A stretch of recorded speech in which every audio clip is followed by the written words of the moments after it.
Welcome to Conversations with. On this show, my guests and I explore the bumps and triumphs of their journey to extract the gems from their experiences, because success leaves clues, and today we turn those clues into billboards for you. I'm your host, Gene Bernier, founder of Peeled Back, speaker and coactive coach, guiding leaders to pursue a life worth living.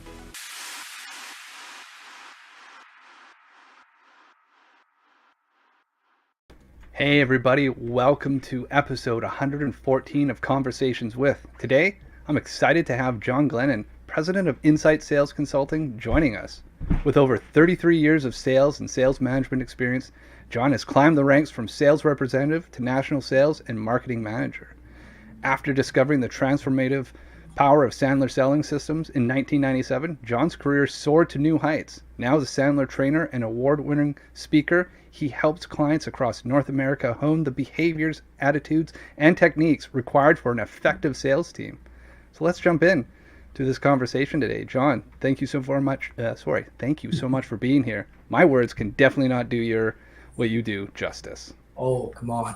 Great to be here, Gene. I'm really honored and privileged to be here with you, and great to see you again after all these years. It is yes, we were just saying how we're going to have to go grab a coffee in person once in the next couple weeks, hopefully.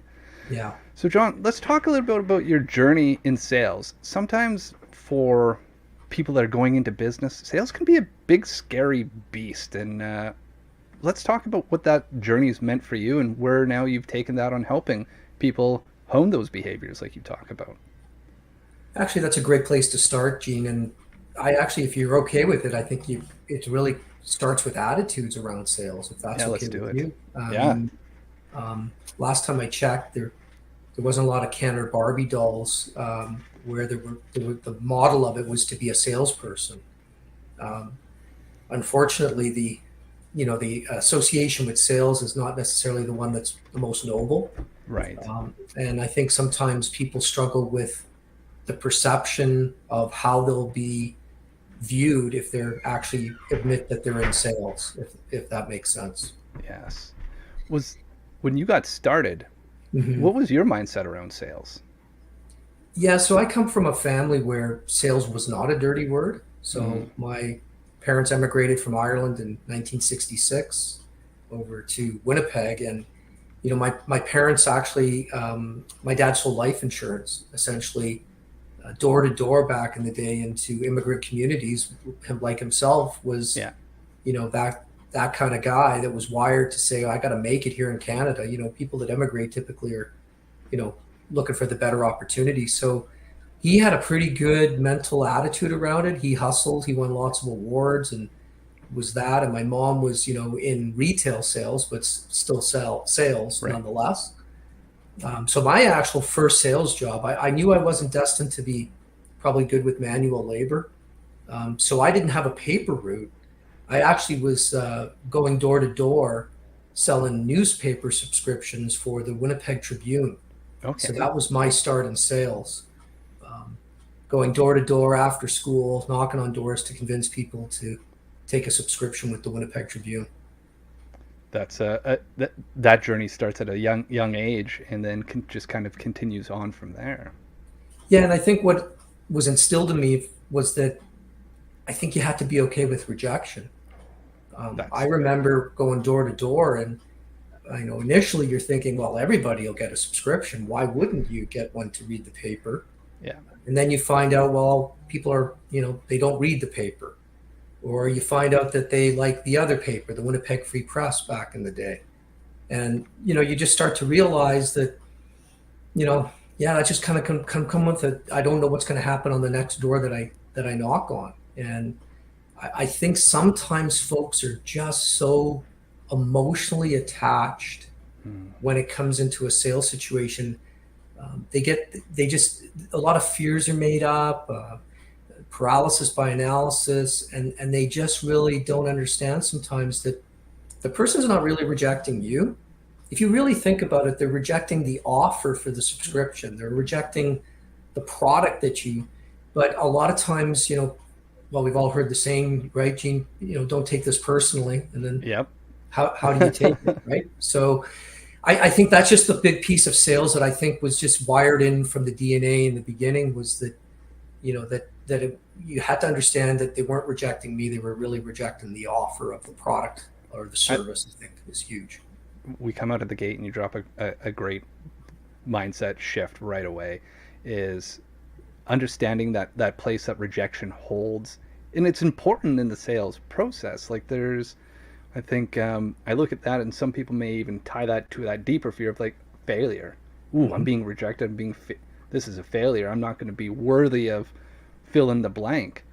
But if Yeah. you can flip that around and go, you might have a no at the other side of this door. What can you learn from the no? How can you get excited about the no? And that's probably a big component of like maybe what starts to shift the tides around it is like, how do you reframe that idea of rejection? I'll pass it over to the master with that question. Well, don't use the word master. I'm from Winnipeg. But I think just to continue that, I think if everybody just really thought about the fact that if we just boil down the word sales and we changed it to, let's call it persuasion, Mm, and if we just think about that, um, I'm trying to persuade my wife to go to this resort in Mexico, not that one. Um, you're trying to persuade your coworker to take this week in August so you can take another one. Persuasion, influence is natural to man and right. mankind, right? It's just that sometimes when we've been victims of bad persuasion, that just validates that we've been taken by a bad salesperson. So I think that we just have to understand mentally that I don't want to act and behave like that person that we've been Right. victims of, but you just have to realize we've all been victims of that bad salesperson, Yeah. right? So we just don't want to act and behave in a manner like that. And I think that's just a big fundamental shift that I went through in my career, was really thinking about mentally what's the prospect or the suspect thinking right now. Maybe on the weekend they had just a horrible experience with some salespeople. Well, they're going to be very suspicious of you or me. It doesn't Right. matter how good you think you are. The worse of the situation they've had or continue to have, the more suspicious they're going to be of you. And I hear that on top of that, it's like it doesn't even matter the offer or the proposition that you're bringing into that is you have no idea what's on the other side of that door. Once you Yeah, knock, then there's you're gonna find out in a big correct. fat hurry. And we wrote a book which back in 2009, as in we as in Sandler, was the 49 rules to sales, and that's been now updated uh, through the pandemic and learning how to sell virtually and adjust with virtual type selling. So now it's 52 rules. Right. But the anchor tenet to the rules, Gene, is rule number one, which is it's okay to fail. Mm, And when I first heard that as a salesperson in sales training, that I'd taken lots of training before, right? I took Carnegie and some Miller Hyman and some Spin, all the good products. All any training to me is good, okay. right. But when I got into Sandler, it was just really different. That they had these rules, and the first one was it's okay to fail. And supporting that is the book that we wrote, which is called "You Can't Teach a Kid to Ride a Bike at a Seminar," is the actual title of the book. Right. So if you think about all these professions in the world, you go to school for engineering, you go to school to be whatever you've done successfully. You probably had to go get your yellow belt and then your brown belt. But sales is like a default profession. There's easy entry, easy exit, and not a lot of certification. Right. So we wonder why there's bad salespeople out there. There's very little certification to be certified as a sales professional. It's very few and far between out there. Yeah. So a lot of that is fueled with people being told you should know this, you're a born salesperson, you got the gift of the gab, blah, blah, blah. So we then actually fill in this bravado that you should never fail. And some of the bad movies, right? Like Glengarry Glen Ross with always be closing and pressure, pressure. Yeah. No coffee until you get a close. Right. Put the Yeah. coffee down, Gene. Coffee's for closers, Yeah. right? You don't deserve the leads and all this pressure. Yeah. And then Sandler comes along and says it's okay to fail. Talk about, wow, talk about being opposite of what I was raised on. Right. initially as a salesperson. For you, having going through that, having the sales career that you've had leading up to your Sandler training, then and getting that first lesson of it's okay to fail. Hmm. What came up for you, John, to work through that to find that place of it is okay to fail? You mean specifically where did it happen in my career, or how did I Yeah, really know that it was true? What do you, the second one. How did you know it was true, and then how is that? How did that change you going forward on your view of what it meant to do your role?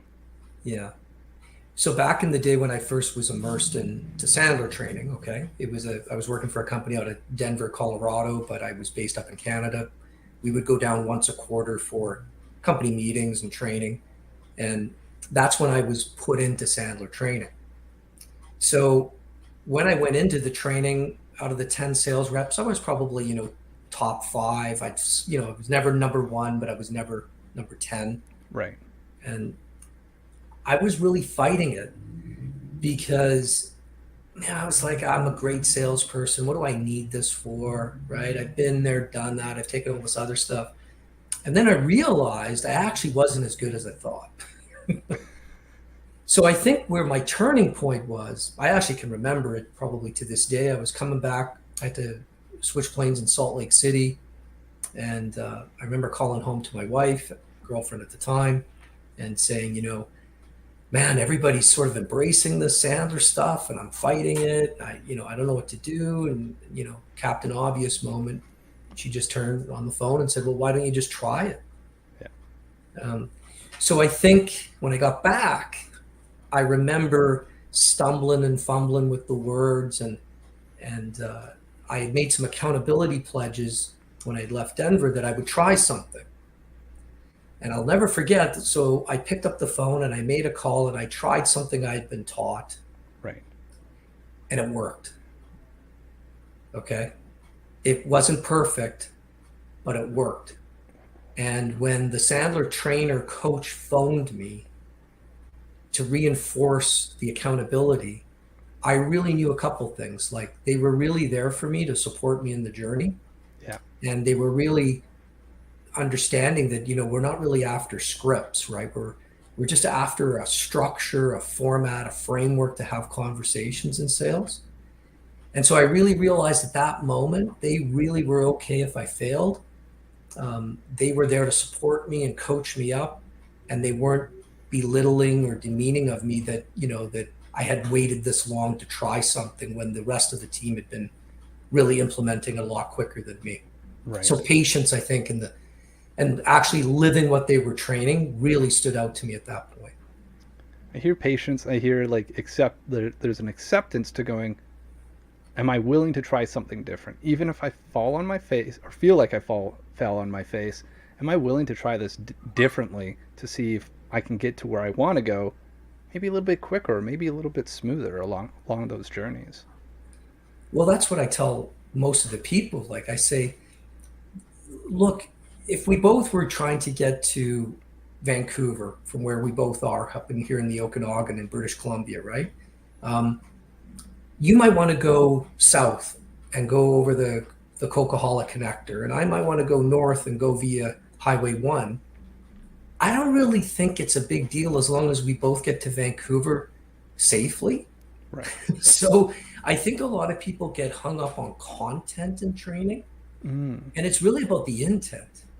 Like, I think if you try to, I don't really care, Gene, if we're karaokeing one night and you want to get up and do AC/DC Back in Black, and you want to do a country version, and I want to do an opera version, does it really matter? They're both going to be spectacular. They're both going to be spectacular. They're going to sound different, but did we get the song out? So Yes. I think sometimes people get fixated on content versus the intent. Oof. And I think that's such a powerful statement there, that getting stuck on that content versus the intent. And when yeah, people and I come think back if to you listen to think this, about it all the time, it's that people don't remember. Well, at least I never did well with scripts. yeah, So tell me what the speed limit is on the highway. Tell me where our coordinates are in Vancouver. And if I choose to pull over a couple times and take, a couple of rest stop breaks and you just want to hammer it all the way to Vancouver. Did we get there safely? Did we have a nice, authentic conversation with our prospect, our client? Did we get what we wanted out of it? And I think that's really where I like to focus in terms of what I took from my training and how I want to, work with my clients and coach them on those sort of things. And I think that can even tie back to a strong, where we started around that mindset and the attitude around sales being a bad thing is like, well, no, if the intent is to where do you want to be, that directional compass, then however you get there, however I get there, we're still getting there to match the intent. It's just because my content's different than your content, and that's okay. It's actually supported underneath that umbrella of that view. Absolutely. And now, having said that, if we move on to behaviors, so you can have the best attitude in the world. Yeah. Like I don't meet many salespeople that are, down, right? Like, and unfortunately, most salespeople are actually addicted to optimism, if you really think about it, right? They never see a bad suspect, never a bad prospect. Everything looks good. It's a little too many, it's too much of seeing the donut and not necessarily enough of the whole. Okay? That's a great metaphor.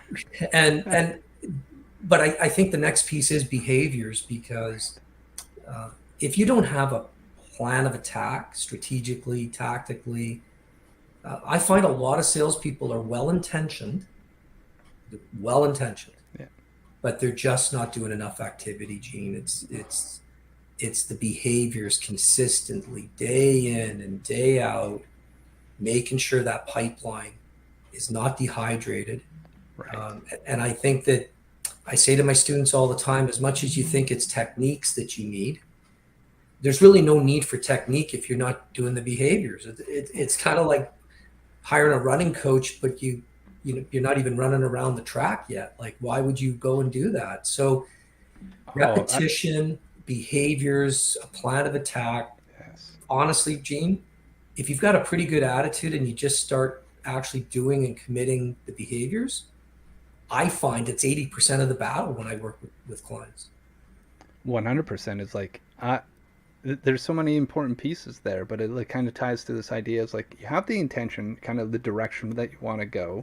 Mm-hmm. Then you have to start taking steps to it. That's the behavior. And you got to be committed to taking steps on a regular basis. And then once you are taking those steps, then you can start looking at technique of like, how are you taking those steps every day? And how are you, I guess, like improving them and iterating upon the steps, but still knowing you need the container of that behavior on a consistent basis to get to your your intended direction, your intended goal. Right. Like attitude to behavior. I always tell people to write down the word commitment. Yeah. Like, what's your attitude? I'm going to go for it. Well, what are you going to commit to doing? Right. And when I say that to people, they get a little nervous sometimes because that means it's accountable. Yes. Well, it's like, well, yeah, it's for your reasons. If you're in sales, it shouldn't be for your boss's reasons. I mean, and when I say this, and I know a lot of folks will know this is Captain Obvious as well, but it's like, you need to count the calories. Yeah. So is it 10 LinkedIn reach outs? Is it 25 emails you're going to call in behind? Is it going to a chamber event? Is it going to a networking event? If you think about that, it's like time is it's a non-renewable resource. Yeah. So if you're wasting away your day hoping and praying the phone will ring, or, where's the SEO and the SEM? I'm not dissing that. I'm just saying, if we unplug the internet and you had none of that, what would you do behaviorally to be successful? Right.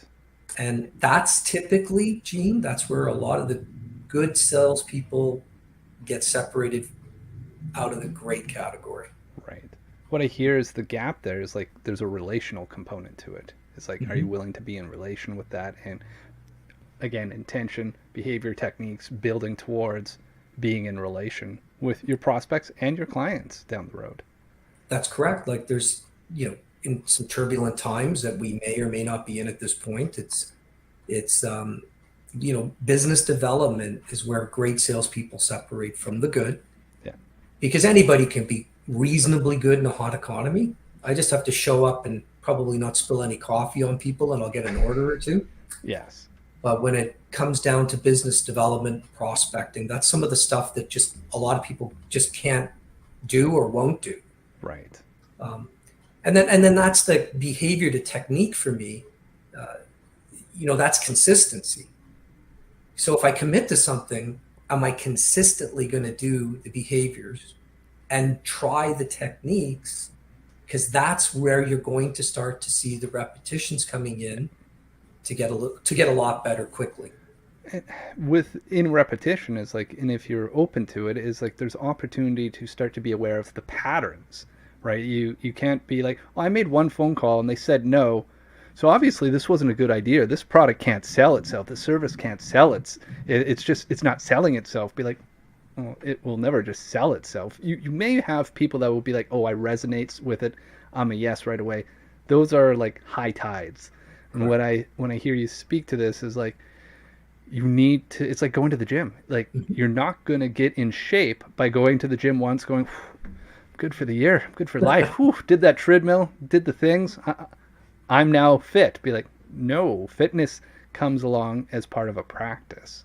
And there's been like other guests that I've had on the show that have talked about these other ideas of like confidence and self-reliance. These are all practices. They're never like an end state. And what I hear from you around this, and especially in being persuasive and in a sales career, there's really no end state. It's you're getting up and choosing to be in practice towards your intentions and your goals. Yeah, and I usually say reasonably articulate salesperson with a good attitude and some product knowledge, just actually get out there and out hustle your competition. Yeah. I mean, the famous John Wooden quote, I love to tell people, I mean, most people know it, is hustle beats talent when talent won't hustle. So just out hustle your competition 15, 20 minutes a day and watch the difference that has in your pipeline. It's incredible, right? And I love that you capped that going just 15 minutes more a day. Like, I think it's, oh, name's eluding me at the moment, but like there was a back in the day, it was just about, are you willing to pick up the phone one more time? Are you willing to do the email one more time beyond kind of like, you're like, oh, I think I'm done. Be like, one more. That's it. One more. Because there's so many people that will not get up to that line of going, oh, I'm done, or hit that line and be like, good enough. Correct. Are you going to separate yourself from the good enough to, and you alluded to, what does it mean to be great? Correct. And maybe is there a tighter definition for you of like, what is that line between good to great? I think it's that commitment piece for me. Yeah. Yeah. Like I say to business owners, look, if I'm training your salespeople, look, the young whippersnapper, right, that comes into your organization like I was, and I'm driving everybody crazy because I'm just asking stupid questions all the time. But I got all this energy like Tigger, and I'm bouncing off the walls, and I want to go, and I'm dialing, and I'm going after it. That's the commitment of a winner. That's a commitment of a great sales. But that's the person that needs all the coaching from the sales manager. Where the sales manager typically hangs out, though, Gene, is they're trying to save the person with the bad attitude who won't do the behaviors. So what happens is the young whippersnapper or the person with the great attitude that's trying is now feeling neglected, going, this is kind of a weird culture. Like, why are they always with Wally Wheat Closer over there? Wally's got a bad attitude. He hangs around here by the water cooler like Eeyore. He's always complaining about the product and the company. He won't even pick up the phone and call people. But the boss is always trying to convince him to get better. Right. And then we lose the great new Jedi because we didn't spend time coaching them and getting them better with maybe their techniques that they needed. So I just use that as an example, right? I'm not saying everybody's perfect with their attitudes, but hey, look, 7 out of 10 times you get out of bed to work for your company, are you feeling pretty good about the product and the opportunity? Because that's what you really want to bring to the market. Your prospects can smell that a mile away, whether you believe in yourself, or your product, or your company. Every time. And every time. It's just like there's the shift of, even doing, I'll throw this back to like back when I ran agencies, is like the simple thing is like standing up while you're on the phone, just shifting around, or putting the smile on when you pick up the phone. Right now, today we can see if somebody's smiling or how they're engaging, but like back then, or even when you're on that audio platform, is like they're going to hear and feel the Yeah. body language. And if you're like, I gotta make another call today, Yeah. I don't know, do you want this? Like, what's happening? Versus, hey, tell me about the problem. We've got this. We see a problem in the market, and this is what we think we can solve. Does this happen for you? Wildly Correct. different responses. That's 100%, Gene. You just nailed it there because, I'm not trying to pick on the bad attitude person, but sometimes they'll do the behaviors to tick the box, Yeah. but they're not actually trying to get things to convert and fill the pipeline. Right. So that's a person just going through the motions, malicious compliance. Like if you've got salespeople going through that, obviously you got a really serious problem. I don't run into that much. I got people that say, hey man, I got to tighten up my behaviors. My attitude's pretty good. I got to get a little bit more structure. Fair. And then technique to me is the easiest thing to give to the person that's committing to the consistencies now, because they're like, hey, give me something to say when they say I'm happy with my current provider, or give me something to say when the gatekeeper at the phone says, what's this about? So now you give that Jedi that technique, and they're already committed to the attitude and the behavior. Now they go do it, Gene, and it works. Oh, Now you got conviction, because now they go, oh my gosh, I'm going to get there quicker, sooner, faster now. yes. And this training or these techniques are just, propelling my advancement is the way I would put that. Right. Makes sense? Like, 100%. I hear the young John who tried it on the phone call and it worked. And it's just like, oh, Correct. what? This works? Yeah. This worked. Look, we got one through. Yeah. Yeah. And now absolutely. all of a sudden there's that excitement, that emotional side of it, which helps cement all that down as well, which is like, wow, if I can get on the phone and know that I have the opportunity to feel excited at the end of it, not knowing every single one's going to end that way. Yeah. But if you knew you could get to excitement at the end of a phone call, you'd probably make a lot more of them. Well, it Or leads whatever back it is that content is that how you want to deliver it. well, it's what you said about earlier, is that just one more. Yeah. Like I say to all my students, I say the best time to make prospecting calls is the minute you land a piece of business. Mm. But what do most salespeople do? They bring in the big account, everybody in the office knows about it, and then they stop selling. I said, right now you're on such a high. You just brought in a brand new piece of business. Make 5 calls now. You sound totally different. Yes. Versus making them when the month is a little light. Now you totally sound different.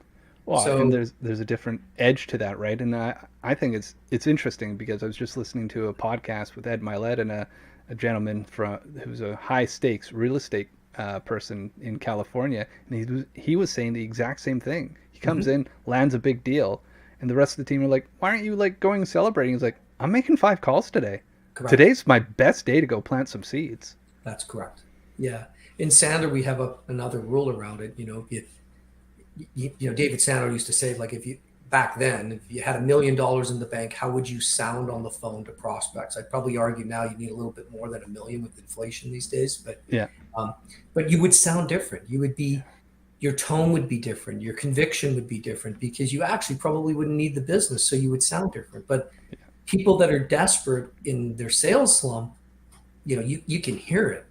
It's right in their voice, and then you're typically set up to maybe discount. You're offering special deals. So the more desperate or the least successful month or quarter you're having, you're going to see a lot of that creep in, because desperation is going to slip into the sales process. Right. And if I hear that, the other side of it is like the person on the other side of that line is going to hear it and pick up on it. Correct. And maybe consciously or unconsciously, they're going to be like, advantage. Correct. Absolutely. So how am I going to leverage this for my advantage? That's correct. Absolutely, Gene. And that's why I tell if you're not dehydrated right now, if you're dehydrated right now, it's because you weren't drinking water yesterday, right? Yes. Or last night.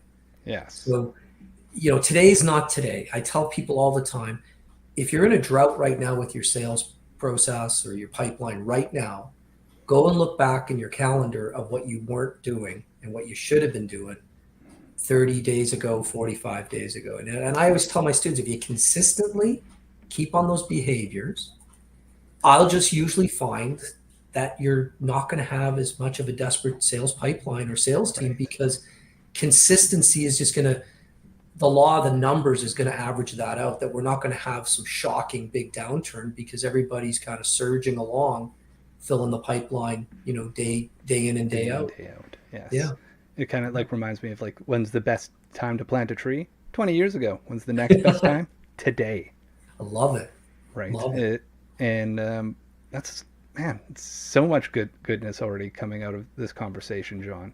Yeah, appreciate that. What, where does somebody who's starting on their, you know, so a lot of my audience is usually founders and leaders that are trying to like get their businesses going or taking it to the next stage. As somebody that has to step into that sales role, what are some of the places they can start to look for the behaviors, and how will they start to identify those behaviors that are the right matches for them, right? Saying things that happened 30 days ago, which makes today. So how Mhm. can we help them, give them a little bit of a start that today, 30 days from now, they'll be going, oh yeah, that was the right next steps. Yeah. So what I usually do is when I map that out with founders, leaders, sales teams, what's really important are a couple of things, right? You need to figure out like, what is the average sales cycle? Mm-hmm. So if you don't know that, you got to go back and look at, last couple of deals. Usually I like to look at least 10, maybe 12. So how did this new piece of business come in here, and what were the steps, and how long did it take? Because if today is not today, like for example, if I'm selling more of a commodity item, Gene, it's not going to take years to sell you that, right? If No. you need a pen, I'm sure you're going to, maybe if you don't use a pen, but you're going to run out of cartridges or ink or something. That's more of a shorter sales cycle. Yeah. Whereas on the longer ones, if we're selling aircraft parts to Boeing, that's probably going to take a little bit more time. So I think really most important is to map out the sales cycle. It's the number one thing, because if you don't, there's going to be pressure built in. People are freaking out because it's not happening fast enough, right? Yes. But then given that, then I usually say to people, okay, well then, where does your persona, where does your buyer hang out? Like, what's the best way to get to them? Because in our world, we call them cookbooks, a recipe to success. Right. But Gene, your recipe might not be my recipe. Yours might be more, I got to go to trade shows and I've got to go to networking events. And mine might be more, my consumer is up on LinkedIn, and they're more apt to take a phone call from me. Right. Because I think, like any great cookbook, it's probably got different recipes, different ingredients. And so once I know my sales cycle, then I'm going to start on the top end of that funnel. But it's going to be more than just social media marketing and email marketing. It's probably going to be, I like to recommend 5 or 6 activities that people can do to try and experiment with, to see what converts and what gets people to take the next step with you in your sales cycle, if that makes sense. It does 100%. And I think as well as like for those who are thinking about, okay, hearing that going, ooh, sales cycle. Maybe that's the first time they've heard of that or thought about that in their journey. And then you said next steps, like there's a component, there's now behaviors and kind of like milestones within that sales cycle that they can start to be aware of, to understand how they're moving it through the, to that final yes or that final no, wherever that takes them. Yeah, as my example in my practice today, it's 4 steps in my sales cycle. So if I talk to a business owner and they say, well, I want to know more. Well, the next thing for me is to either come over to your facility and have a coffee with you, or meet at a coffee shop, or meet on Zoom. Right. If that goes well, then we'll move on to the next step, which would be figuring out, a training plan, the budget, and figuring out a plan, and then coming back to validate that plan. So in my process, it's only 4 calls tops. Like there's not 75 steps in my sales process. And for the people out there, just to understand that that's just a sign that you're a professional visitor. Right. Nothing takes 75 times. Okay. It's not one more Timbit or one more donut that's going to convince somebody, or one more meeting with them. That's way too much follow up. Yeah. And by the way, at that point, they're probably going to get a restraining order. So you might as well bail, because after the 76, they're calling the sheriff, right? They've blocked you on everything They and blocked you everything. The everywhere. only person that doesn't know it's a no is you. But let's get over this, right? Yeah. And so, all kidding aside, though, that's the steps, because if you don't know where you're going with that, you're going to fall into that trap of, Right. of awkward follow up and professional visiting. That's I've never heard the term professional visiting, but I I've seen it. I resonate it. I'm sure I've done it myself in the past. Is getting stuck in that place of going, oh, this feels good. I don't have to make an ask, because Yeah, that would be scary. And like maybe they'll just like me and eventually trip and fall into being my client. yeah, yeah. And we like to call it, well, in retail they'll call it be backs, right? We'll be back, and then they never come back, right? So Right. it's just thinking about, in terms of your process, too. You got to be okay, though, with maybe there's not a fit and it's a no. Yeah. And a lot of people say they're okay with that, but they're really not, because once again, if you're consistently doing the behaviors, you'll be more likely to be okay with a no. Right. The people that don't do the consistent behaviors, I find they've only got 3 deals in the pipeline. So now they're emotionally attached to these deals because they really need them to happen. Yeah. And they can't handle the no because their pipeline's not consistently being filled. So it's the spinning madness wheel that what gets people into trouble in sales. Right. And then trying to get themselves off the hamster wheel of madness and finding the methodology that's going to help them have the life that they want. And if they're choosing to stay in that role of sales, it's like you have an opportunity to point back to, there's no designation for sales, but you have an opportunity all around you to upgrade those skills. That's And to correct. find out the information that you may be missing, so that you can close those gaps and improve and be not just the hardest hustler, but actually being the most effective with how you're doing it, and knowing that that's an iterative process. Absolutely. That's the key, is the master carpenter, the master salesperson, the certified best of the best always is investing in those techniques, because you really can get better with the techniques if you just consistently keep doing the behaviors. Yeah. Then I can really put some more time and effort into, well, what is the latest LinkedIn messaging? What is the latest voicemail I should leave? Because those people, those great, the rarest of the rare salespeople, they're just putting in all of their extra time into what's the latest, greatest thing that'll get me there faster, quicker. I mean, there's a lot of people that just don't invest in themselves, don't read a book, don't listen to podcasts, Gene, just to get better. And I always say to folks, look, if you went to your dentist, the first thing I ask my dentist is, what was the last school you were at? What was the last conference you were at? Yeah. I hope he's going a lot and investing in himself, so he doesn't, he's not doing something that he learned 30 years ago at dental school, right? And unfortunately, there's a lot of salespeople out there that they actually got into sales, read one book, and they've been doing it wrong the last 25 years. It's unfortunate out there. Well, and I think there's something to be said about the point of that as well. It's like, there's one thing about practice, because like practice can make progress, but practice can also make permanent. And if you're putting in the wrong steps and the wrong behavior around that can become permanent, can be really hard to come back and change those mechanics. But if you're open to the idea that the behaviors you're doing today will change and will be, if you're willing to grow those and change them, and this applies to like everything in life. Be like, Correct. never. I've always been the like mindset. You never fall in love with the steps you're doing. Fall in love with your goal, 100%. But be open to going, can I improve upon those steps? And the first part about taking it right back to where you were from the beginning is like, you got to take them first to find out, is this a step I want to improve?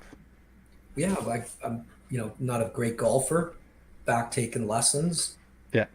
changed my grip. I was slicing like worse than a cheese grater, and well, who am I blaming, right? Yeah. The golf pro, right?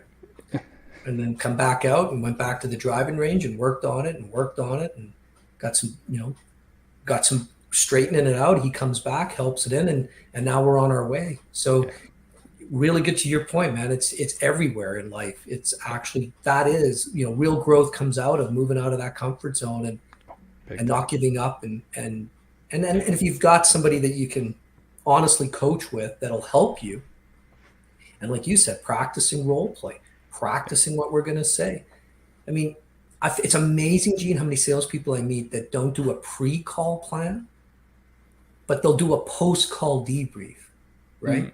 So everybody always goes, "How'd that call go?" I've never heard a salesperson. So actually, I think it went really crappy, Gene. I've never heard that in my entire career, in 35 years, right? But we don't actually prepare before. Think about that. If you didn't send a script to the actors before they all flew into Vancouver to film a big multi-million-dollar movie, people would think you're crazy. Yes. But salespeople show up, couple sips of the Starbucks and a Tic Tac just to get away the coffee bill, and that's their pre-call prep. And this is one of the biggest deals. Yeah. And I'm not trying to beat on salespeople. I'm just saying we got to raise the game. That's an injustice to the prospect. They deserve better. Why don't you rehearse your lines? Get ready for what you think they're going to say.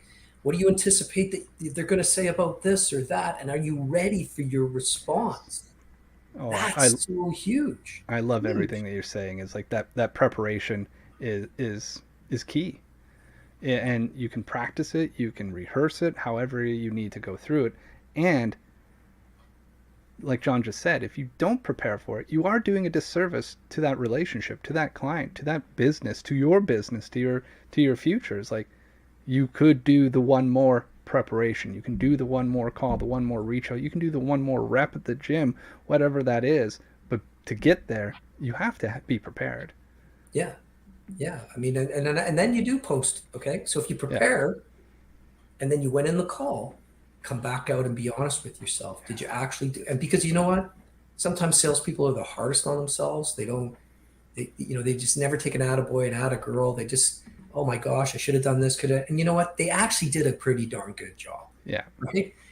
So I always say, take that win and say, okay, I got to keep doing that. I keep rehearsing. I go in, I run the call, I debrief.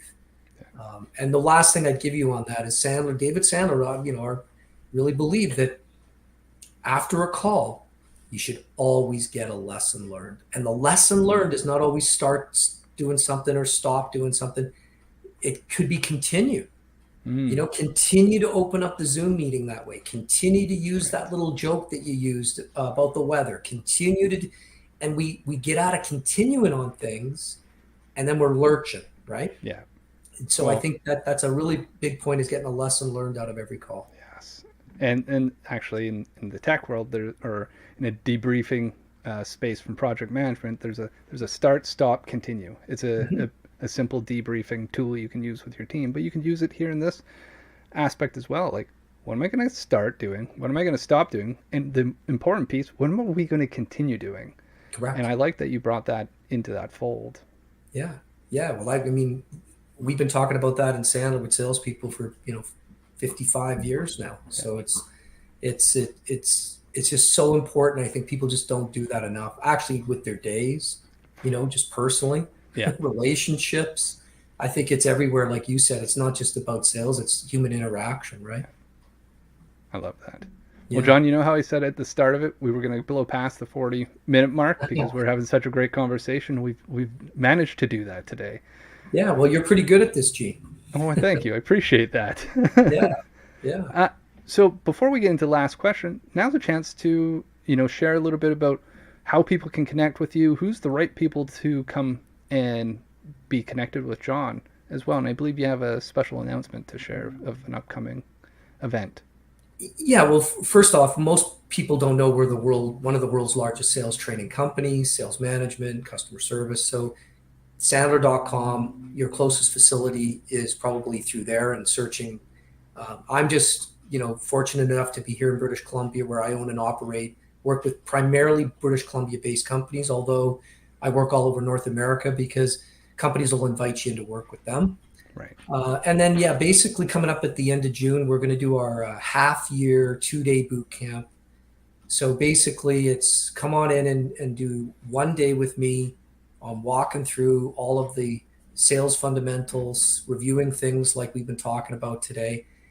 Then we're going to break for a week and come back in for the second day, week after that, so people can go out and try and experiment and see how things went. So we're going to be doing that coming up toward the end of June for 1 day, take a week off, come back in for the second day, so that people are super excited and ready to go out and conquer the second half of the year, perhaps with some better sales strategies and tactics. That's awesome.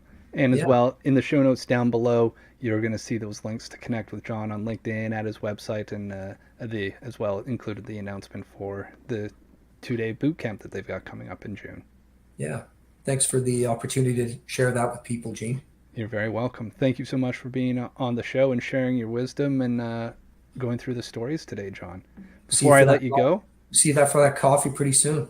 yes, and before I let you go, I have one last question for you. Sure. I ask all the guests, what is your personal definition of trusting yourself?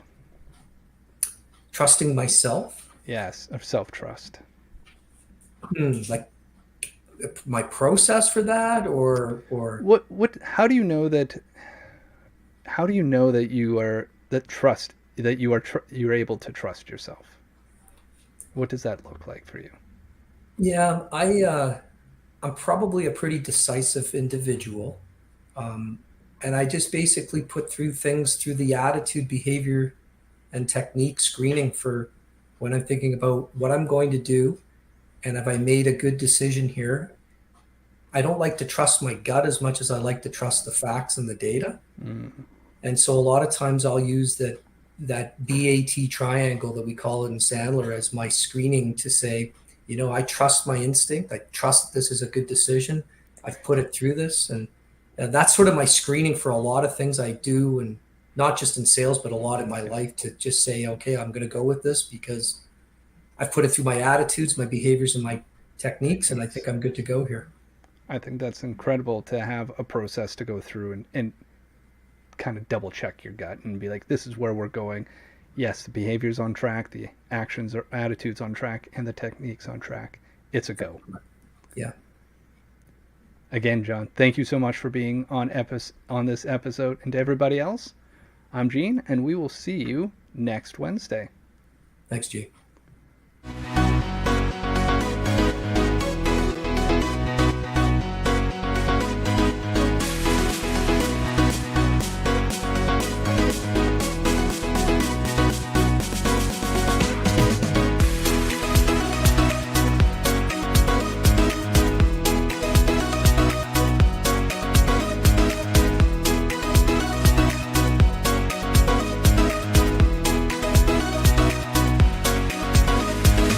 Oh, one last thing.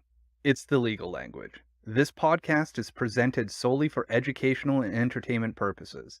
It is not intended as a substitute for the advice of a physician, professional coach, psychotherapist, or other qualified professionals.